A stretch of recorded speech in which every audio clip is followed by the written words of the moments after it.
শুভ সকাল বন্ধুরা, তোমরা সবাই কেমন আছো? আশা করি ভালো আছো, আমিও ভালো আছি। আজকে 29শে জানুয়ারি, এখন বাজে 8টা 5। এখন থেকে শুরু করলাম আমার ব্লগ। দেখতে থাকো তোমরা। আমার সকালের কাজ কমপ্লিট হয়ে গেছে। এটা দেখো খালি জাস্ট, আরে বাপরে কি সুন্দর লাগছে দেখো। সকালটা দেখো কি সুন্দর লাগছে। গাঁদা গাছে আর কোনো ফুল নেই, একটা দুটো ফুল আছে, চলো দেখে আসি। সূর্য আমাকে একবার দেখে নাও, ওই দেখো। আর এটা জঙ্গল, সেই জঙ্গল তোমাদের বরাবর যেটা দেখাই। আর এটা হচ্ছে তোমার আমার গাঁদা গাছে একদম ফুল নেই দেখো। কি যে হয় গাঁদা গাছটা জানি না। এটা রোদে দেওয়ার কথা, জামা কাপড়গুলো কোথায় দিয়ে চলে গেছে। সামনের ভিউটা দেখে নাও। চলো দেখি, রান্নাঘরে কাজ আছে। এই কটা বাসন ছিল, মেজেছি, হাতটা না কেটে গেছে, যার জন্য আমি এই বাসন বেশি মাজতে পারছি না। অল্প কটা বাসন আছে, আর সেরকম হালকা রান্না করবো আজকে।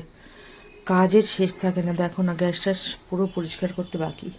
কি অবস্থা, সব পরিষ্কার করতে হবে। কালকে হাত কেটে বসে আছি, আর আমার এরকম অবস্থা হচ্ছে। সামনের ভিউটা দেখে নাও তোমরা, বাড়িঘর সবই আছে।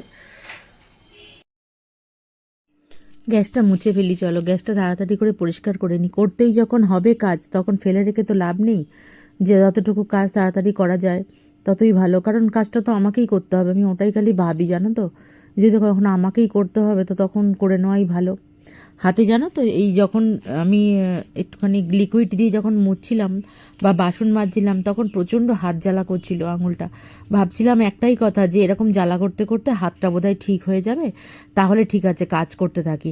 কারণ বাসন মাজা, এই সব কাজগুলো আমাদের মহিলাদের, হাউসওয়াইফ যারা আছি আমরা, তারা তো ঘরেও কাজ করি, বাইরেও কাজ করি, কিন্তু ঘরের কাজগুলো করবে কে? তো আমাদেরই করতে হবে, কেউ করবে না।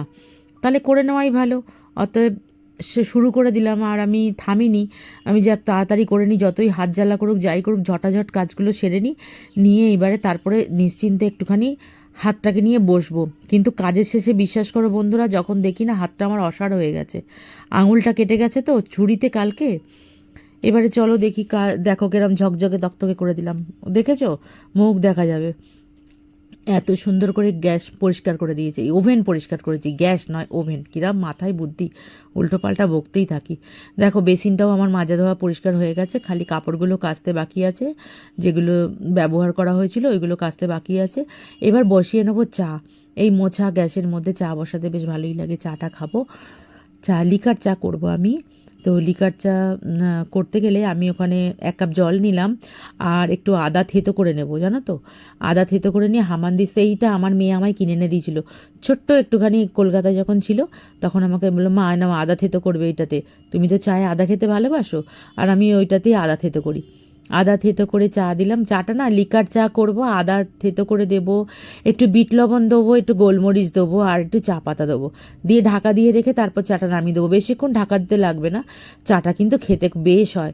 চিনি ছাড়া করব তো বেশ ভালো হয়। ঠান্ডাও লাগছে, দেখো হাতটা অসাড় হয়ে গেছে বলছিলাম, তাই একটু সেঁকে নিলাম গরমের মধ্যে। যে ওভেনটা জ্বলছে, তখন একটু পাশে হাতটা রাখলে হাতটাও একটু গরম হয়ে যাবে, সেই চিন্তা করে আর কি করে নিলাম।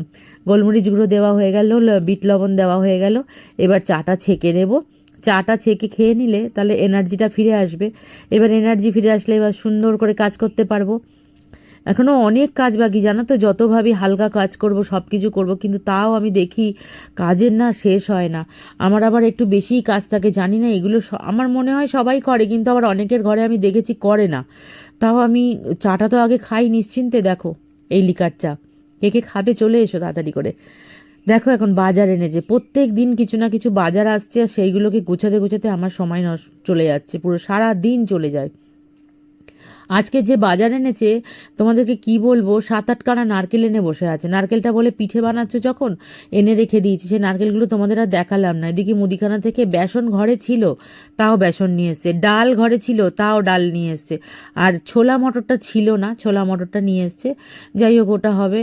আর এই ডাল রয়েছে, মায়ের কাছে কিছু ডাল পাঠিয়ে দেবো। মাও তো বড়া বানিয়ে খায় বা রান্না করে খায়, ওই তরকারি আমাদেরও দেয়।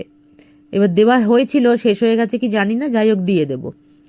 আর এতে হচ্ছে ছাড়ানো রসুন নিয়ে এসছে আর আদা নিয়ে এসছে ছোটো ছোটো, ওই যে চায় খাবার আদা, ওই যে গাট গাট আদাগুলো একটু একটু করে নিয়ে চায় দিলে বেশ ভালো লাগে। তো রসুনগুলোকে বাটতে হবে, আমি আদা রসুনটা বেটে রেখে দিলে কি রান্না করতে আমার অনেক তাড়াতাড়ি হয়। তার জন্য আমি, আর রসুন শেষ হয়ে গেছে, আগে গোটা রসুন এনেছিল, শেষ হয়ে গেছে, 3 পিস ছিল, মাকে দিয়ে পাঠিয়ে দিয়েছি। মায়েরও তো লাগে, মা শাক ভাজা টাজা খেতে গেলে করবে। ওদিকে পেঁয়াজ নিয়ে এসছে, এদিকে আলু নিয়ে এসছে, নতুন আলু। এবার এগুলো নতুন আলু আনলে বালি সমেত আলুগুলো আমি রাখতে পারবো না, সেগুলোকে তো আমাকে ধুয়ে রাখতে হবে। এবার আলু পেঁয়াজ আদা রসুন সব ধুতে ধুতে আমার অর্ধেক বেলাই চলে গেল। তারপরে চলে গেলাম রান্না করতে। রান্না করতে করতে তোমার দেখো না, এই যে ডালটা ঢেলে রাখবো, ওদিকে বেসনটাকে চেলে রাখবো, কাজ যখন রয়েছে তো করে রাখতে হবে। আবার সবজি এনেছে দেখো, সবজির মধ্যে গাজর এনেছে, 3-4খানা গাজর এনেছে, তারপরে বিট এনেছে, তার একটা বিট, 3-4টে গাজর একটা বিট, কারণ আগে 6-7টা বিট এখনও রয়েছে, সেগুলো এখনও খাওয়া হয়ে ওঠেনি। জানো, এই দেখো আলুগুলো ধুচ্ছি, তাহলে এত কাজ করতে গেলে আমার হাতের কাটা সারবে কি করে তোমরা বলো? আমি এই অবস্থাতে কাজ করি জানো তো, যাতে ব্যথা কমে যায় তাড়াতাড়ি, যাতে তাড়াতাড়ি ব্যথা কমে যায়। এই আলুগুলোর খাঁজে খাঁজে মাটি ভর্তি, এগুলো রেখে দিলে গা কিচকিচ করে না কাটতে গেলে, বলো?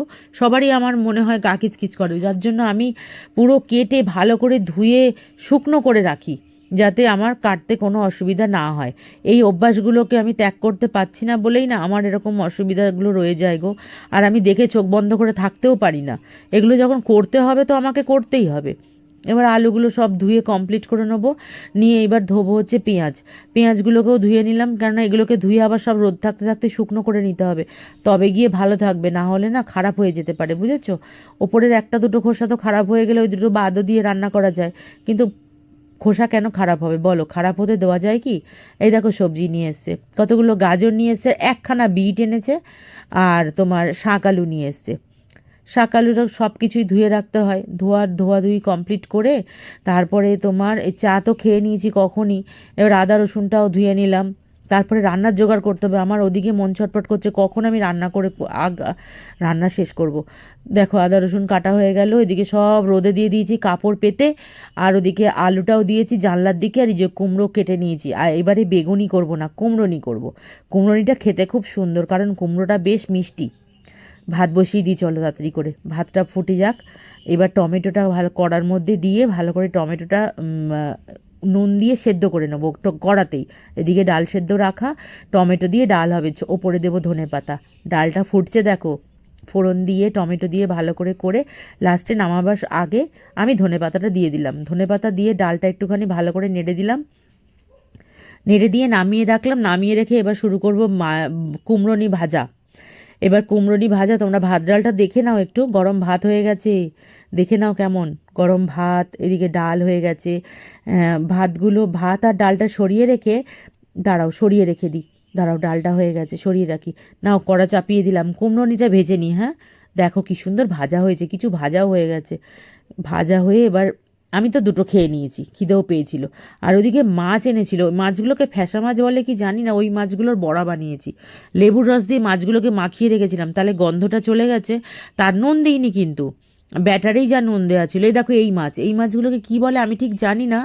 তো যাই হোক, মাছের বড়া আর টমেটোর ডাল, তারপরে তোমার কুমড়োর বড়া, এগুলো দিয়ে বেশ লেগেছে। আজকের ব্লগটা কেমন লাগলো জানিও।